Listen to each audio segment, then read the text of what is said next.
সম্প্রতি মঞ্চে গান গাওয়ার মাঝে তরুণীদের চুমু দিয়ে বিতর্কে জড়িয়েছেন উদিত নারায়ণ। বর্ষিয়ান শিল্পীর এমন আচরণ নিয়ে নেটিজেনদের মাঝে চলছে ব্যাপক আলোচনা সমালোচনা। অনেকে গায়ককে তার বয়স এবং সভ্য সংস্কৃতির কথা মনে করিয়ে দিয়েছেন। চুমুকাণ্ডে বিতর্কের মাঝে নিজেকে নিজেই ট্রোল করলেন উদিত। ভাইরাল হওয়া নতুন ভিডিওতে দেখা যাচ্ছে উদিত পাপ্পি বা চুমু শব্দ শুনে নিজেই নিজেকে ট্রোল করেছেন।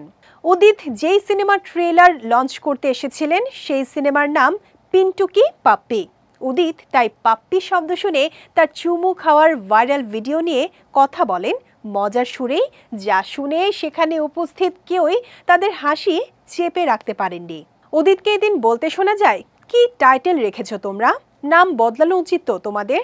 পাপ্পি তো ঠিক আছে, তোমাদের ছবি পিন্টুকি পাপ্পি নামটাও খুবই সুন্দর, কিন্তু এটা আবার উদিতের পাপ্পি নয় তো। উদিত স্পষ্ট করেছেন যে ভিডিওটি ইন্টারনেটে বিতর্কের ঝড় তুলেছিল সেটি নতুন নয়, বরং 2 বছর আগে যখন তিনি অস্ট্রেলিয়ায় গিয়েছিলেন তখনকার। তিনি বলেন আসলে এটি 2 বছর আগে অস্ট্রেলিয়ার ভিডিও।